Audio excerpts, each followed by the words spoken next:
13 days to the NFL draft. Future stars just waiting for their names to be called. Welcome on both Ryan Wilson and our former Titans GM. We got Carthon joining us now. We're going to go through Ryan's 3-round mock draft. It's up on CBSSports.com, so you can follow along with us. The first question everyone will have in the draft is who is going to go #1 overall. I mean, that's what everyone wants to know every year. I think we already have the answer to that one. It's Cam Ward. So, Ryan, we're going to say, what are the Browns going to do at #2? So this is going to be interesting, Jenny, and this is what I would do if I were the Cleveland Browns. Rand and I were in Boulder, Colorado last Friday to see Shedeur Sanders and Travis Hunter and all their teammates work out, and the Browns were there in full force as well. And you got the sense that maybe they were more focused on Travis Hunter than Shedeur Sanders. But I would take Shedeur Sanders there. They desperately need help at quarterback. They have Kenny Pickett, and I understand that they signed Joe Flacco. But if you're trying to build the team in the NFL, you have to start with the quarterback position. You can have 21 other Hall of Famers on your roster. Without a quarterback, you're not going to go very far once you get into January football. I would take Shedeur Sanders here. Let Kevin Stefanski do for Shedeur what he and Kirk Cousins were able to do together during their time together in Minnesota. The Browns may feel differently, but as you know, Jenny, we will find out together in 13 days. Yeah, and I agree with that. But like Ryan said, the move today to sign Joe Flacco kind of puts them in a position almost like the New York Giants did when they signed Russell Wilson, where they're not locked into having to take a quarterback at 3. But I think it'll be pretty hard for them to pass up on a talent like Travis Hunter at this point. So, Rand, no surprise from your end that it goes QB to QB to start the draft with Shedeur Sanders going #2 overall? It wouldn't be a surprise because, like Ryan said, as you currently stand, you have 2 quarterbacks on your roster right now that aren't on your roster for 2026. So you still need your QB1 for next year, and adding a quarterback at this juncture of the draft would solve those problems moving forward. Ryan, how far could you potentially see Shedeur falling if he does not go to the Browns or the Giants at 2 and 3? What happens then? I'm smiling, Jenny, because Rand and I have talked this scenario to death on the With the First Big podcast. So 9 feels like the next landing spot at New Orleans, and we saw Kellen Moore at the Cam Ward Pro Day in Miami a few weeks ago. And then after you get past 9, things open up, and it feels like an Aaron Rodgers situation back in 2005 where either he's going to go first or he's going to go in the 20s. Of course, Alex Smith was first in that draft class, and Aaron lasted till the Packers in the 20s. And then the Steelers are on the clock at 21 as we sit here.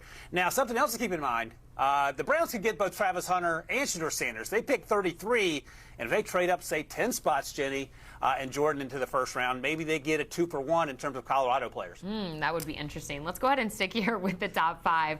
Big name still on the board. That's Abdul Carter out of Penn State, still at the board at #4 for the Patriots. But they decide to trade out with the Bears. Chicago moves up and takes the Penn State edge rusher. Ryan, why do you think the Bears need to make a move early on in this draft?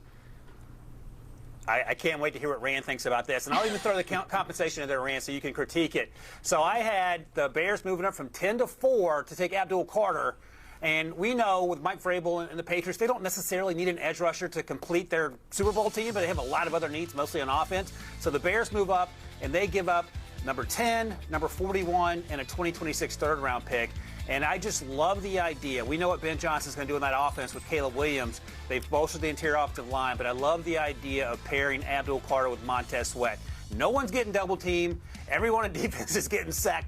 Their sack numbers increased. And, oh, by the way, the Patriots get another second-round pick and a future third-round pick, in next year's draft because they need as many warm bodies as possible in New England as well. So it feels like a fair trade, although Patriots fans tell me that they hate the idea and they want Abdul Carter no matter what.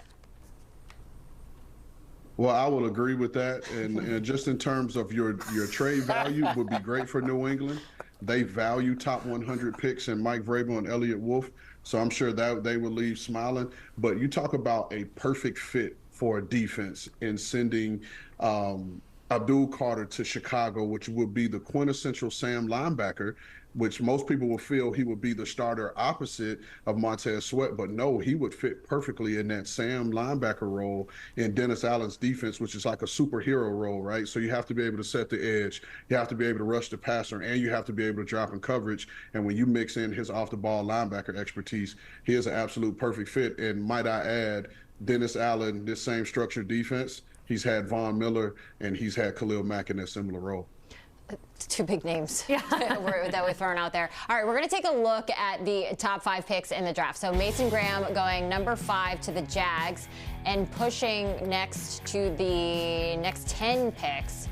Taking a look at those. I mean, can you imagine what these guys are feeling at this time as they just wait 13 days away to figure out what their future is going to be? It will never be. Yeah, but it's nice to think about. Will Campbell going 10th to the Patriots after they traded back there. The Colts get a nice piece on the offensive side of the ball. Penn State tight end Tyler Warren at number 14. He is just such a fun player to watch. Going through the next 10 picks, we got 16 through 25 now. Let's focus in on Ashton Jeanty, okay? Heading to the Broncos. So, Ryan, the Broncos swung and they missed on Javonte Williams. How can Jeanty be the one to kind of push the Broncos back to a legit playoff caliber team after, that great season they had from Bo Nix? I think Sean Payton will have to send me a $5 bill if this actually happens, because I think Ashton Jeanty's going to go much higher than this. But Ted McMillan went 6 to the Raiders, and that pushed Jeanty down a little bit. And it could be a situation where Jeanty actually goes 6. But if he's here at 20, you would imagine Sean Payton's going to pull a hammy turning that card in, because he's special. He's 5'8". That's what he's listed at. I don't care how tall he is, because he plays much bigger than that. No, by the way, he's also a running back, and he's incredibly low to the ground, low center of gravity, and then he outruns everyone to the end zone. And we saw that repeatedly. And you might say, well, he wasn't a Power 4 team. And, Jenny, you know this as well from covering both Power 4, Big Ten, and then the Midwest Conference back in the day. He played Oregon, and he played really well against Oregon. I'm not concerned about any of that, and I love the idea of him helping out Bo Nix going into year 2. We make fun of Bo Nix for dumping the ball off. Well, just let him dump it off to Ashton Jeanty and Evan Ingram, and then let those guys do the rest. Absolute great fit.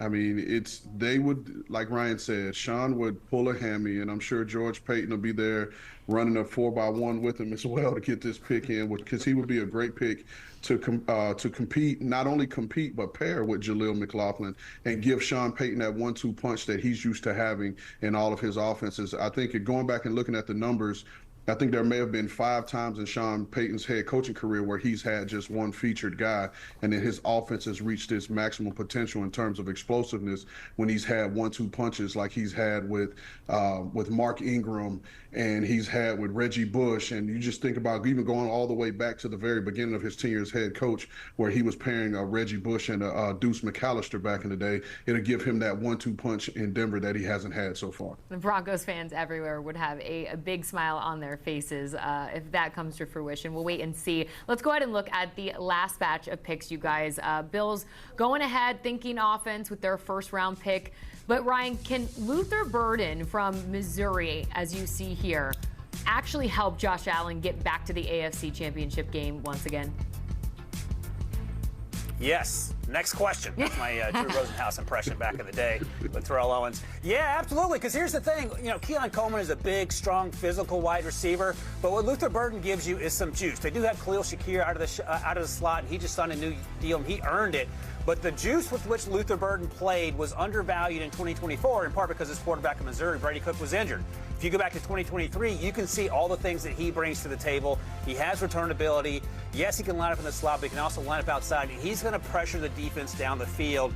And no one is going to outrun a Josh Allen home run ball. And I think he gives Josh Allen what he had early on with Stephon Diggs, when Stephon Diggs was hitting on all cylinders when he arrived in Buffalo. One more dynamic piece down the field that they've been lacking, certainly last year during that playoff push. Yeah, another great fit, another explosive edge playmaker for them, because like you said, you signed Shaquille back to be the starting slot, and now you have Keon Coleman on the outside as your Z receiver to play in that physical role over the middle, make the tough catches, and then you add a Luther Burden to stretch the field vertically. And might I add, you still have James Cook in the backfield. So now for defenses, it's pick your poison. Do you go light box and allow the run game to take off, or do you play the coverage and give your offense a chance to make those explosive plays down the field? And then, Josh Allen's ability to create, it just creates nightmares for those teams in the AFC East. Going to be a tough one. Lastly, we got pick number 32, the reigning Super Bowl champs, general manager Howie Roseman. He's a wizard in the draft. And yet again, gets another big name, Tennessee edge rusher James Pearce. Now, Ryan, he was once looked at as the clear-cut #1 pick. How do we get him all the way to fall to 32? Yeah, on the field, he's a top 10 pick all day long, Jenny. And part of it's going to be off-field issues, and I do know some teams have him off the board for those off-field issues. But he's also making 30 visits, individual team visits, where they're talking to him about those concerns and obviously talking to him about what he would look like in an NFL uniform. And you touched on it with Howie Roseman. Howie Roseman seems to find guys that not necessarily slip through the cracks, but maybe we undervalue in the media, and he knows exactly what their value is, and then he gets the most out of them, whether it's Nolan Smith in the first round or Jaxson Hunt, late day 2 pick who no one saw coming. And then if someone like James Pearce happens to be there, and they can always find ways to use edge rushers in Philadelphia, it almost feels like a layup and the easiest layup you might ever have if James Pearce is there, because the environment matters, the culture of the locker room matters in terms of trying to get guys who maybe have some off-field concerns, get them on the right path, and that could be the course for James Pearce Jr. should he be there for Philadelphia at 32. Yeah, I feel like I'm copying off of Ryan's paper. I promise you, these are all my opinions. Sure. But this will be an absolute home run pick for them because, like you guys mentioned, this guy, if you're just measuring up just his ability, get rid of the off-the-field concerns, this guy's a top 10 talent. And coming into the year, he was considered most people's #1 edge rusher. But for him to slip all the way down to 32 and be available for Howie Roseman and the Philadelphia Eagles and a Vic Fangio off a defensive system would be nuts. And to add in, you look at what they did with a young guy in Jaxson Hunt, who was potentially the Super Bowl MVP, if you're looking at how he played, and adding a player in with this type of ability would be an absolute home run still for them at pick 32. Dangerous team already, that's for sure. All right, you two, hang on. We got 2 more rounds to go through. On the other side of the break, the national champs are going to just start flying off the board. But to where? Good question. Ryan Wilson will break down round 2 next. And Jaxson Dar is the next quarterback off the board. But will he be replacing Justin Fields in Pittsburgh or backing him up in New York? Find out on the other side.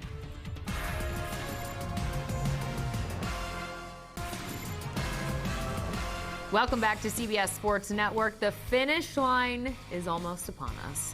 Just a few weeks away from the NFL draft from the beautiful Lambeau Field. The second round will begin 2 weeks from today as we are working through our Ryan Wilson's mock draft. We take a look at some of the best names still available as we enter round 2. There's a big name out of Michigan, cornerback Will Johnson, but also Emeka Egbuka. I've given Ryan actually some fleck about that. He hasn't been off the board yet in any of his mock drafts, so we'll wait and see. To walk us through some of these top names off the board in the second round of Ryan Wilson's mock draft, it's Ryan Wilson and Rand Carthon. So far, we've been all on the same page, but we're looking for some drama, like as we enter round 2 here. Drama. Let's begin, Ryan, with day 2, a very big day 2 steal who's headed to the Titans. Yeah, JT Tuimoloau out of Ohio State. Jenny, I'm sure you've had an opportunity to cover him last fall. Yeah. And he is enormous, even by Ohio State edge rush standards. And at that pro day a few weeks ago, and he had a good showing there. Plays with his hair on fire, as we like to say. And I'm interested what Rand thinks about the idea of the Titans getting Cam Ward, and then you get some help on defense since Harold Landry is now with the New England Patriots. And I feel like JT could come in and be a contributor right away in Tennessee. No, great fit. Knowing that the team is in need of pass rush, like you said, lost their leading sack guy in Harold Landry, who signed with the New England Patriots. And you add JTT to this group. They signed Draymond Jones as a free agent to a 1-year deal. You also have returning starter Arden Key, who's on the last year of a 3-year deal. He signed a couple years ago. So adding depth to this position, and young depth at that, will help this team out tremendously on the other side of the ball. And then getting a pass rusher that is as skillful and as natural and instinctive of a rusher as JTT is a really good fit in Denard Wilson's defense. I got to ask about our next guy coming up, another team slated to add some championship experience, the Jags. Ryan, you have them taking another Buckeye. Emeka Egbuka, are we talking? It's here. It's here, I know. Okay. Can we walk us through here? Is he going to be this far down the list? That's what I'm shocked about. Ryan, explain yourself, please. Explain it. Man, you guys put me on the spot. I'm going to change the subject quickly. Jimmy, I forgot to reach out to you when I was in Columbus because our buddy Tommy Tran said you knew a great shake spot. Oh, so I my love gosh. Shakes. We Shake can talk number about that 8. instead of Emeka. But Giving them a plug. It's like the best milkshake I've ever had in my entire life. So good. Sorry. So I missed out on that, and I let our guy Emeka Egbuka slip to the second round. He could go first round all day long. He is big, physical, strong. He can play in the slot. He can play outside.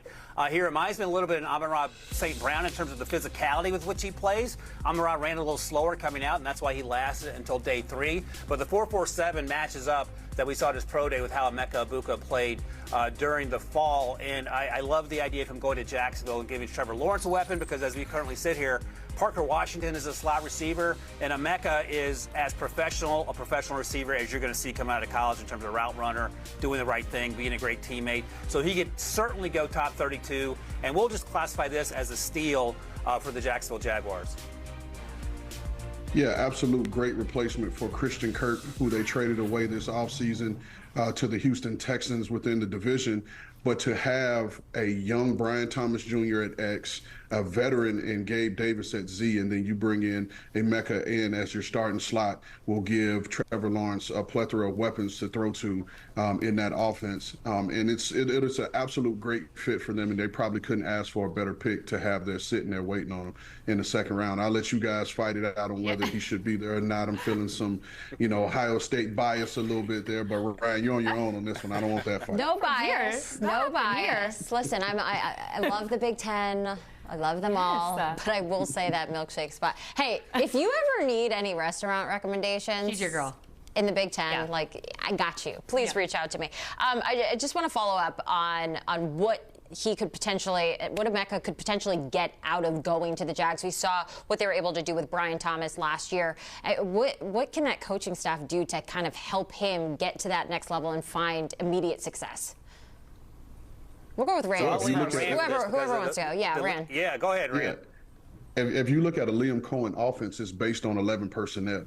And so 11 personnel is 1 back, 1 tight end, which leaves 3 receivers on the field. And you look at his experience in having that down in Tampa with the 3 guys that they had in Tampa, as well as what they've done during his time at the Rams. So it'll get him on the field a lot more, and it allows him more opportunities to make plays. And that's why I think it'll be a really good fit. And they're going to run a system for Trevor Lawrence that's going to allow him to get the ball out quick and get the ball in the hands of his weapons and allow them to make plays for him.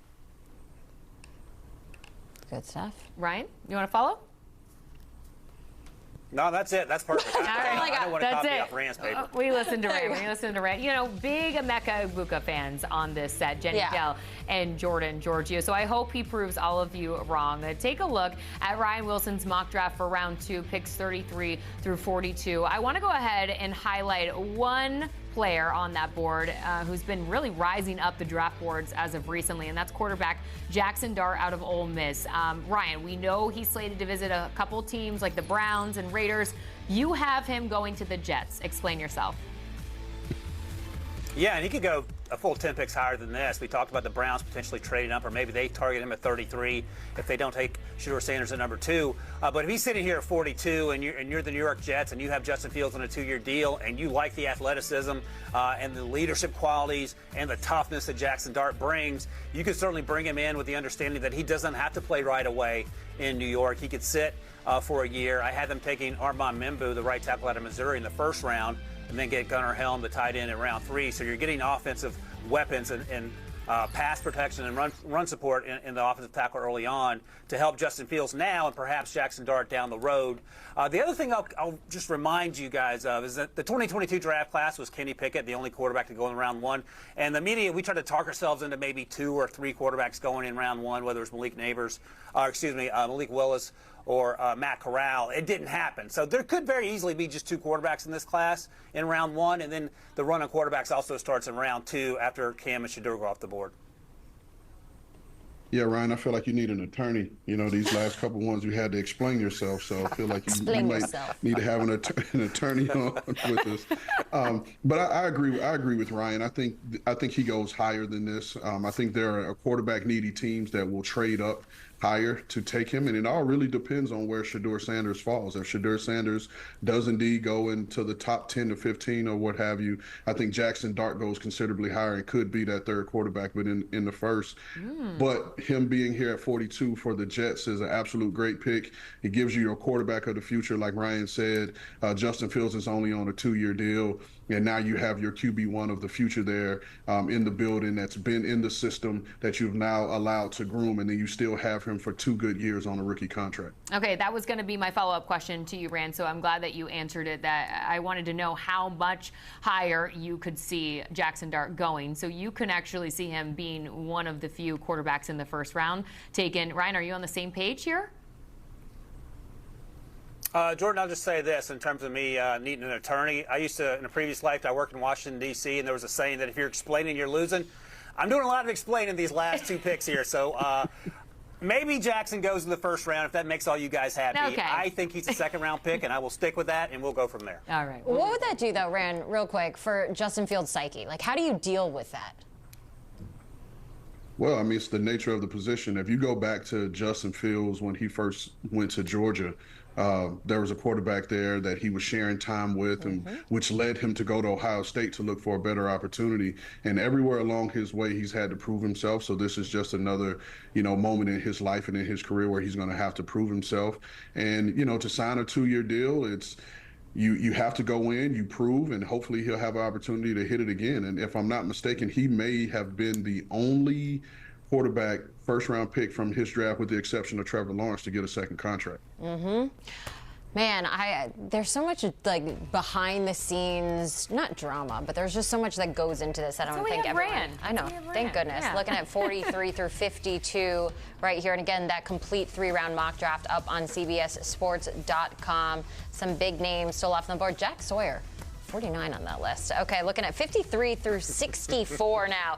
I just pick out a couple of the guys that I've just got to know. They should have asked us. Last few years, Let's pick out a few more names that stand out here. The Chargers on the clock here in the second round. They pick up a monster D lineman. Walk us through it.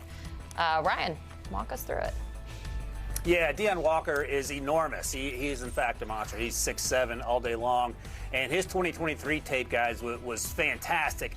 And he battled injuries. He had a back injury, I found out, last season, and he played like someone with a back injury. He wasn't nearly as effective. He looks like a man among boys against some of the best players in college football. And when he's on, he is absolutely on. And if anyone can get the most out of this young man, it feels like Jim Harbaugh. And if he is who we think he is in terms of when he's fully healthy and what he can do on the field, this feels like it would be a steal if they were able to get him in the second round. And this position is a major need in the Chargers defense. And if you know a Jim Harbaugh defense, it starts up front. And everywhere he's been, he's had those monsters up front. Like Ryan said, I'm looking at my notes. He was 6'7". He was 331 pounds with 34-inch arms. Like, this is a massive man. That don't sleep on the size. He is very athletic. I think he can play everywhere from a 0 technique, possibly all the way out to a 5 technique across their defensive front, which would allow them to get the best 3 on the field. He reminds me a lot of an Alan Branch, going way, way back. Alan Branch was a second-round pick. He was pick number 33 by the Arizona Cardinals back in 2007. Love that comparison. Lastly here, last season's runner-up, the Chiefs on the clock finally address a big need on their offensive line. Ryan, tell us about Wyatt Milum. Yeah, out of West Virginia. He's played either right tackle or left tackle the entirety of his career in Morgantown, but he'll kick inside the guard. He has shortish arms. When you measure them and you ask NFL teams about them, they're sub 33-inch arms, and that typically means you're going to move inside. They do need help at tackle. They signed Jalen Moore. I understand that. And if, say, a Josh Simmons, to get another Ohio State name in there for Jeanty, had been there, that would be a consideration as well. But I love the idea of him coming in, Wyatt Milum, right away and being a starter inside. They drafted Kingsley Sumatea last year on day 2. He did not work out at tackle. They'll try him inside as well. But I think Milum's going to be able to make that transition a little quicker and with a little more efficiency and productivity based on what we saw him do in West Virginia. Like Ryan, I think he kicks inside the guard. I think he automatically competes with Caliendo at the left guard position after they traded Joe Thuney this offseason. But a big man, he's 6'6". He's a 300-plus pound guy. But like Ryan says, his arms are, I think they measured in the 32 range. But one thing he has in his favor with those short arms, and that allows him to overcome it a little bit, is his grip strength, his ability to get in tight and be able to lock on and be able to sustain those blocks. And so that would help, again, complete the interior of that offensive line and allow them to set firm pockets, and which would keep penetration from getting in Patrick Mahomes' face and allow him to continue to be the magician he is back there with the ball. All right, gentlemen, great stuff here on HQ Spotlight. Rand, you're free to go, but Ryan, you're not off the hot seat just yet. Always great insight from our guys. We have to hit a quick break, but when we return, 3 quarterbacks are off the board in Ryan Wilson's 3rd round of his mock draft. Could it be one of these guys, and where are they headed? We tell you next. Stay with us.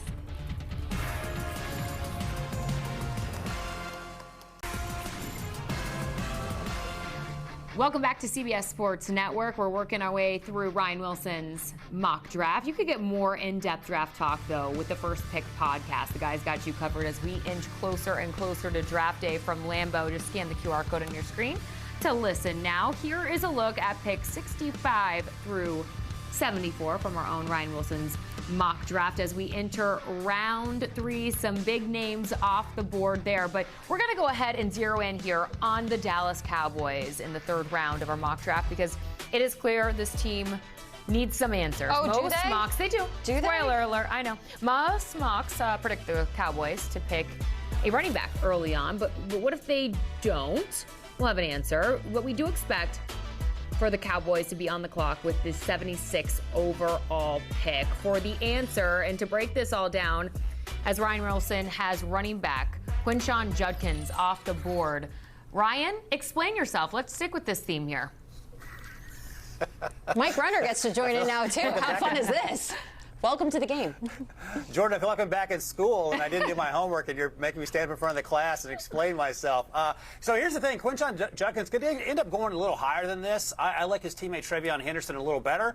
But to rep Jenny, I'm going to love all Ohio State players equally during this segment. So even if he's here in round 3 and they got Javonte Williams and Miles Sanders in Dallas, you could certainly use more help in the backfield behind Dak Prescott. And I was shocked with how fast Quinshon ran at the combine. But he's a between the tackles guy. He's going to drag defenders down the field. And you see here, and I'd like to get your thoughts on this, Mike, the idea of Tyler Booker, both from the offensive line, getting Micah Parsons some help with Carson Schlesinger in round 2, and then Quinshon Judkins in round 3 to help Dak Prescott and take some of that pressure off CeeDee Lamb.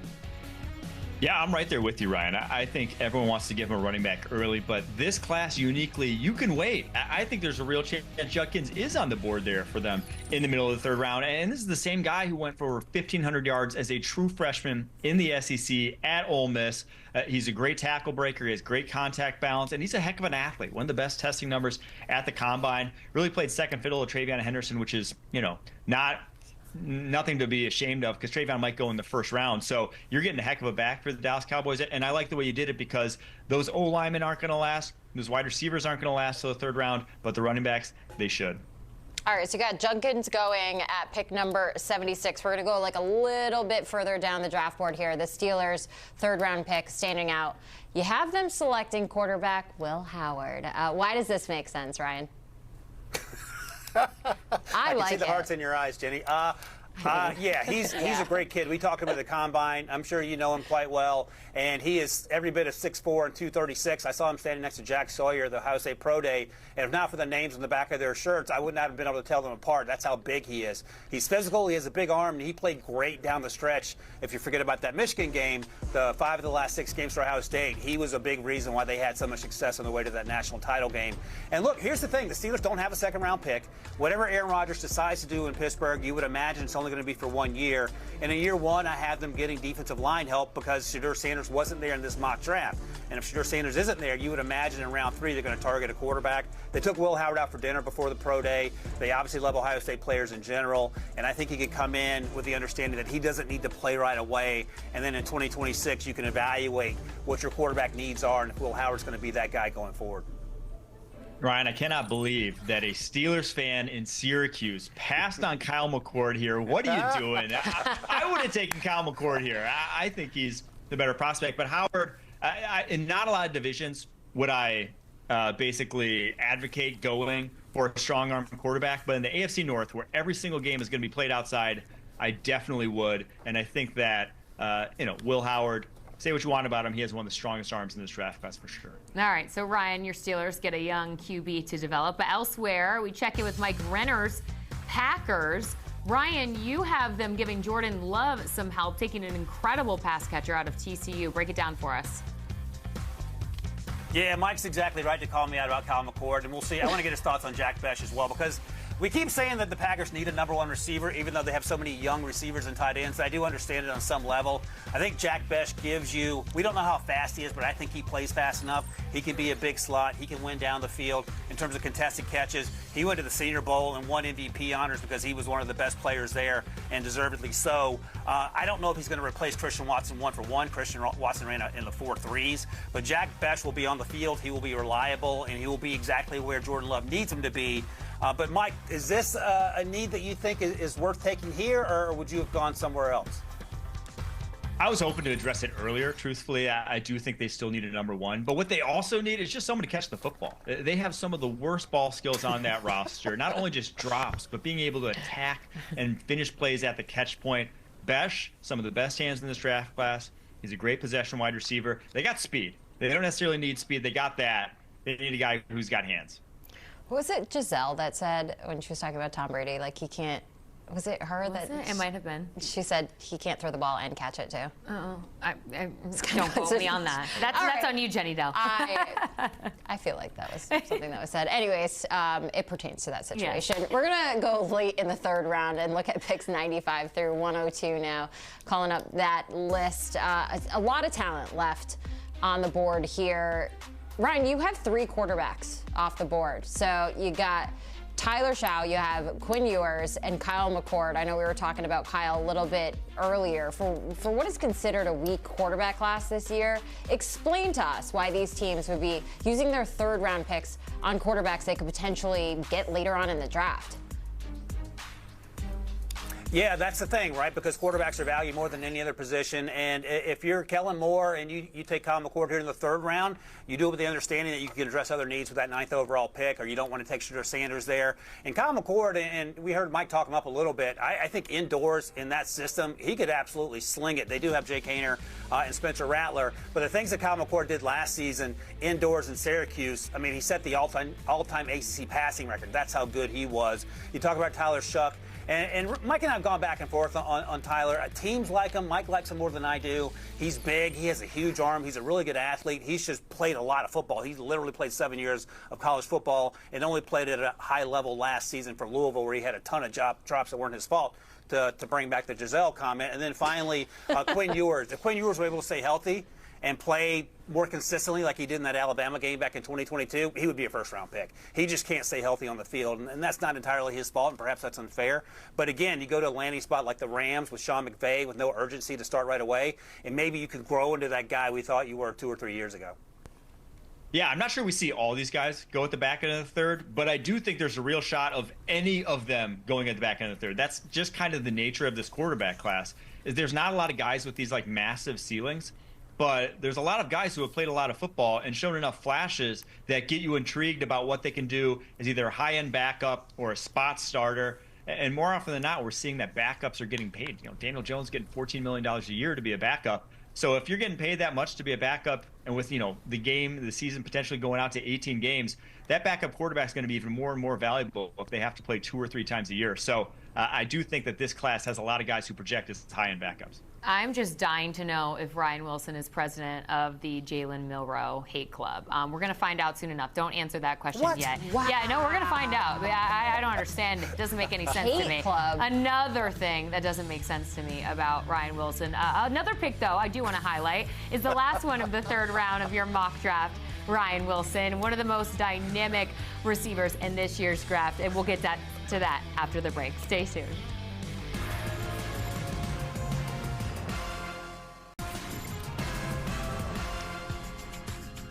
The Colorado Buffaloes head coach Deone Sanders turning pro day into a whole spectacle. because that's what they do in Colorado these days. There's really no surprise there. Sanders raised a few eyebrows. He visited the Pittsburgh Steelers this week. He puts all of it to the side, all the cameras, all the hoopla, but he is very strong in his opinions, confident in his opinions, which you got to respect. The odds to draft Shedeur Sanders right now, it is the Saints that are the favorites at plus 70. The Steelers are on that list next up at plus 410. Our draft expert, Ryan Wilson, my soon-to-be partner in crime, Charles Davis, joining us now. Let's break down the first 3 rounds of mock drafts for a few specific teams, okay? We're going to dive a little bit deeper into those top picks. So we're going to start with the Browns, right now the favorite to get Shedeur. They do have that coveted number 2 pick. They also have number 33 in round 2 and 67 and 94 in round 3. So Ryan, walk us through the mock picks. What do we got? Hey, Jenny, yeah, absolutely. And I won't spend a lot of time on this because, first of all, congratulations to my guy CD. I'm excited about that, just like you are, Jenny. In terms of what I want to get Charles' thoughts on this, the idea of Shedeur going 2nd overall to Cleveland, and then they can circle back and get an edge rusher to help out Myles Garrett, who said he wants that help. And then you get 2 playmakers, one at wide receiver, and Isaiah Bond, who would go a little bit higher here if not for some off-field concerns, and then Caleb Johnson, who's a big, powerful running back out of Iowa. And first of all, thank you, Ryan. I'm looking forward to 2025 being the year of Gary Danielson and getting the accolades he deserves. Absolutely. We'll deal with it way on down the road. I love what you've done here because Shedeur Sanders now, you've got 2 quarterbacks you can play before you have to play him, right, Ryan? Just signing Joe Flacco. Kenny Pickett's there. Let him develop, although you and I both know if you're pick number 2 in the draft, you won't sit for long. Nick Skirton, you get to play lighter now. I thought he got too big and became more of a base end than a pass rush. His weight is down now. I think he's below 260. We may see more of the Nick Skirton we saw at Purdue. I love the injection of speed of Isaiah Bond, as you said, with the off the field to be resolved. But if that's resolved, I love that. They need speed on the perimeter to help out their offense. And last but not least, you always have to have a runner when you have Kevin Stefanski, right? Nick Chubb is a free agent right now. They don't have any other runners on the roster that scare people. But Caleb Johnson could be that heavy-duty runner for them and reestablish what Cleveland wants to do on offense, beat you up running the football, 3 tight ends, and then throw the play-action passes downfield. They've got the need for speed. All right, we're going to talk about the Seahawks next. They're scheduled to make 10 of the 257 draft picks. They're going to begin that whole selection, though, with number 18 in the first round. They got 50 and 52 in the second round. They got 82 and 92 in the third round. Which players fill their needs, Ryan? Yeah, so you might say, well, I don't know if they need a cornerback with Maxwell Harrison because they have Devon Witherspoon and they have Reek Woolen. Maxwell Harrison reminds me a lot of Witherspoon coming out a few years ago. He's not quite that physical, but he is quote-unquote undersized. He ran into the 4.3s. Actually, he ran into the 4.2s, excuse me. I shouldn't take that away from that young man. And when he's healthy, he has ball skills. Jalen Royals fills a need as a big wide receiver who can run. He was the only offensive talent at Utah State. Tate Ratledge is one of my favorite players with the mustache and mullet combination. He plays exactly how he looks. And I'll mention his teammate there, Tyrion Ingram-Dawkins, at the bottom there in round 3, a guy that we have rarely talked about, but he is a huge edge. He can play inside if you want, and he has a little twitch in terms of the way he plays, and you can line him up with that versatility. And this feels like one of those drafts, CD, where John Schneider he zigs when we think he's going to zag and takes guys that perhaps we weren't targeting when the draft actually happens. Ryan, isn't that a Seahawks tradition? Because he did that when Pete Carroll was there. How many times did we walk away going, the Seahawks took who? And then they'd get a bad draft grade. And then the guy would play well for them because they understood what they were looking for. Listen, you pair Mad Max with Reek Woolen, that's the long and the short of it on the corner. And Witherspoon does his best work inside his slot anyway. Wide receiver is a screaming need. Tyler Lockett is gone. DK Metcalf is gone. So getting a receiver there with Royals, who's an underrated, really good player, that's a great idea. Then you go on to Tate Ratledge, as you mentioned, the mustache, the mullet, the best somersault of anyone at the end of the combine drills, but he actually moves people in the run game and protects really well with the pass game. Emory Jones, their tackles have been fragile. Okay, Charles Cross, Abe Lucas, both hurt last year, so they need to help out there. He can be a swing tackle if nothing else. And you mentioned Tyrion Ingram-Dawkins. He gives you rotation inside with Byron Murphy, Jaron Reed, that crew, and of course Lawrence playing there as well. Excellent guy, another guy you can plug in there and take some snaps off the big guys. All right, Charles, this one's for you. I want to look at the two teams that were in the Super Bowl this year. So we have the Chiefs and the Eagles, and they both have quite a few picks. Which one of these teams can kind of better situate themselves to get back to the Super Bowl through the talent of this year's draft? Well, the Eagles roster is still the best roster in football. So Kansas City's the one that has to do the work, and it's hard to say, wow, how much work do you have to do? You were just in the Super Bowl last year. But with Kansas City, they made it, Ryan, as you know, despite a number of question marks along the way. They tried to shore up the offensive line. They went out and got Jalen Moore to play left tackle. But what you've done here in your draft, Darius Alexander in the defensive front, all their D tackles minus Chris Jones, essentially gone. Turk Wharton is gone, right? Derek Nottie is gone. Right now you're starting Mike Pennell next to Chris Jones. You need the help there. Then you go to Wyatt Milum. I don't know if he's a starting left tackle, but he's going to battle you like crazy, and you can always move him inside the guard if you see fit with that. You go into Jordan Birch. I think he's a good edge who could possibly move inside and play for you there. I love Isaac Tesla, the wide receiver out of Arkansas. What a great story. Hillsdale College to Arkansas to the Kansas City Chiefs. And what do the Chiefs not have at wide receiver? Size. Tesla gives you a lot of size, combat catches, big plays downfield. That's what he specializes in. So to me, it's Kansas City can make the most headway because Philadelphia is almost already there. So, I mean, that roster hasn't changed a whole heck of a lot.